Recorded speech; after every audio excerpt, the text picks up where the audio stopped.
கேரள மாநிலம் கோழிக்கோடு அருகே அரசு பேருந்து ஆற்றில் கவிழ்ந்த விபத்தில் 2 பெண்கள் உயிரிழந்த நிலையில் 30 பேர் காயமடைந்துள்ளனர். இது தொடர்பான விவரங்களை செய்தியாளர் பிரசாத் வழங்க கேட்போம். பிரசாத், வணக்கம். இந்த விபத்து தொடர்பான விவரங்களை பதிவு பண்ணலாம். பிரசாத், வணக்கம்.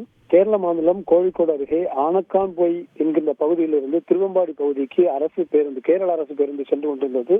இது புல்லூரும்பாறை பகுதியில சென்று கொண்டிருக்கும் போது திடீர்னு டிரைவருடைய கட்டுப்பாட்டை மீறி பேருந்து அதனுடைய பக்கத்தில் இருக்கின்ற ஒரு தடுப்பு சுவரில் மோதி மிக ஆழத்தில் இருக்கின்ற அந்த ஆற்றுக்குள்ள கவிழ்ந்தது. தலைகீழாக இந்த அரசு பேருந்து கவிழ்ந்தது.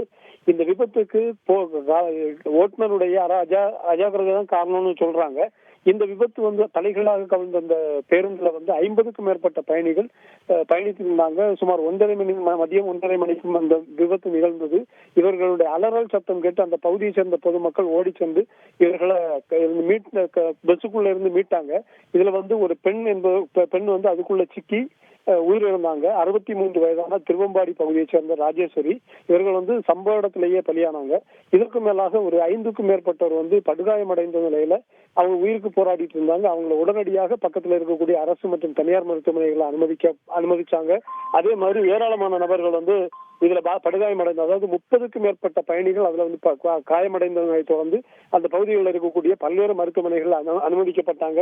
இதுல இந்த தீவிர சிகிச்சை பிரிவில் அனுமதிக்கப்பட்டிருந்த முண்டூர் பகுதியை சேர்ந்த கமலா என்ற பெண்மணி சிகிச்சைக்கு இடையே அவர் பலியானார். இதனால 2 பயணிகள் அந்த சம்பவத்துல பலியானாங்க. இன்னும் ஒரு 4 பேர் ஒரு உயிருக்கு போராடி கொண்டிருக்கின்ற தீவிர சிகிச்சை பிரிவுல சிகிச்சையில இருக்கிற சூழல்ல அவர்களுக்கு பெரிய அளவில் பாதிப்பு இல்லை இருந்தாலும் அந்த பயணிகள் அச்சத்தோடு காணப்படுகிறார்கள். இந்த பகுதியில் ஒரு பெரிய பரபரப்பை ஏற்படுத்தி இருக்கிறது. விவரங்களுக்கு நன்றி பிரசாத். செய்திகளை உடனுக்குடன் தெரிந்து கொள்ள உடனே சப்ஸ்கிரைப் பண்ணுங்க.